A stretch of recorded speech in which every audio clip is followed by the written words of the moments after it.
Foso meet Nate Menominee. What a beautiful opportunity for me as your tribal chairman to speak in regards to the Restoration Act. You know, it was a really big and important thing that occurred kind of right during my high school days. And so, it could, for me, it couldn't have been better, because as Menominee youth at that time, we were kind of lost due to termination, not knowing basically what we were. We always knew we were Menominee, but we weren't recognized as Menominee at that time. And it did a number of things to us as Menominee youth in regards to, um, assimilation, I guess, and that was always the attempt, was to take us Menominee people and turn us into the next generation of non-Menominee people. And that was a plan and an effort by the federal government, probably more or less to take away our identity, take away our language, take away our culture, and then make us like them, so to speak. And so, we really have to be mindful, thoughtful, thankful for the Menominees that stood up for us and reverse that Termination Act. I think one of the biggest contributors to the social ills that we face today was that Termination Act, because at the time we were one of the most prosperous tribes in the nation. And so the federal government, having seen that, thought we were in a position to be able to take care of ourselves. And unfortunately, our leaders kind of thought the same at the time, that we were in a position to be able to take care of ourselves. But I don't think they understood, the ramifications of termination in regards to taxation. And so it didn't take very long for the reserves that the Menominees had in money to be eaten up, so to speak, by taxation. And so in regards, we went from being a very prosperous people, had pretty much all of the things in place to take care of ourselves, to being one of the poorest people, in Wisconsin, but in the nation overall. And so we're in a position now where we're working to recover. I think we might have gotten over the trauma, so to speak, of termination, not totally, but know that, that we need to recover. We can't live in the past. We need to make our path forward. And so I believe as Menominee people, that's the path we're on. We have a huge commitment to our language and our culture, which I believe is going to have,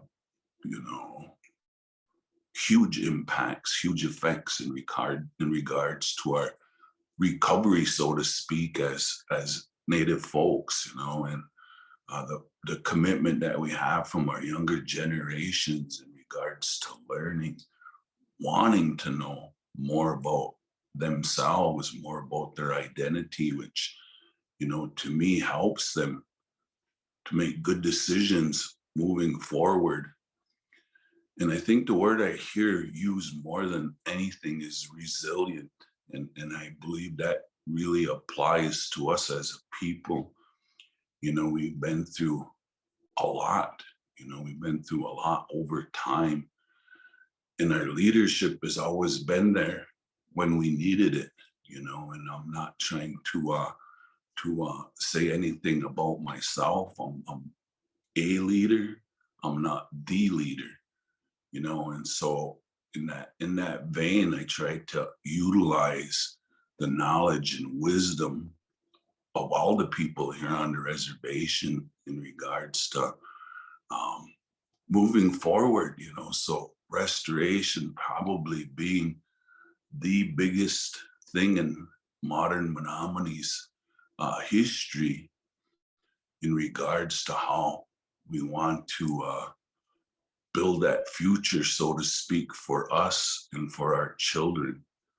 And it's with much pride and dignity that I talk to you here today regarding, I guess some of the things that come out of restoration is our commitment to our welfare of our people, that being our health, that being our education, that being our social being.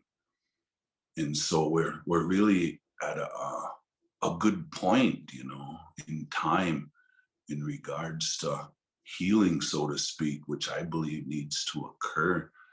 We need to heal from those wounds, I guess I'll call them. And once we're able to heal as human beings, then we're able to move forward in a good way. And that's a lot of what I see today. I mean, if you look out there and all you see is the wrong and the ills that's going on within our community, then you don't see all the good work that's happening. And that's one of the things I think as a tribal leader that I want to acknowledge is all the good work that's going on in our community in regards to righting the ship, so to speak. It took a lot to get us to where we're at here today. And it's going to take a lot for us to kind of reverse that trend, so to speak. But it's with that word resiliency that we're going to make it. I know we're going to make it. It might not happen as quickly as some of us would like it to, but we're putting all the things in place, especially the resources that it takes. And the main thing I think about is the human resource, because that's irreplaceable, right? I mean, we can always live without money, we can live without this, we can live without that. But we need to have that human capacity to affect the change that we want to make during our time here as Menominee leaders, and then hope to instill that in our younger generations, so they lead us on that continuum to what I would call happiness, and in that happiness being getting back to our language and getting back to our culture, which I think makes us good human beings. That good relative that they talk about.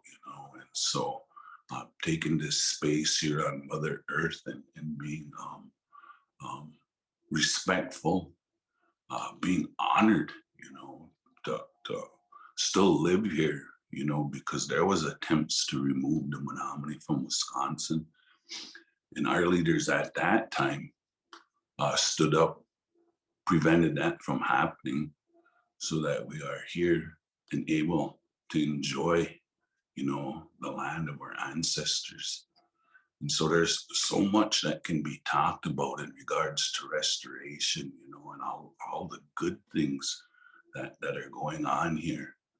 Our own high school, our own college, our commitment to immersion in restoring our language. Our new charter school is, to me, so exciting. It seems to me that this is one of the tools that's come to us that's going to make a huge difference in the lives of our children, and then moving them forward into adulthood. So, I'm so honored, to be your tribal chairman, especially at this time. It just seems to me that we have the ability to make the best decisions we can for our people, to move us in that direction that we choose, not that anybody else chooses for us. And so, I'm excited, um, proud. There's just so many good feelings that come about, and restoration probably being the most critical thing in regards to putting us on this path. So I'm going to say about that much, and hopefully answer a few questions if people have any. Oh, and one of the things I failed to mention is restoration brought about our Constitution. And I think our Constitution, although probably at some point in need of some work or some updating might be a better word, is our overarching um, governmental tool that we use and that we need, to work in our best interest moving forward. So if there's any questions, I'd be more than happy to try to do my best to answer and or entertain them. I have one question. What's a chairman? I guess if you look back in our history, the chairman would be the chief or the Okemau, the leader of our people. And so, in my eyes, that actually means that you're the worker bee of the people. And so that's your responsibility, is to do the work of the people.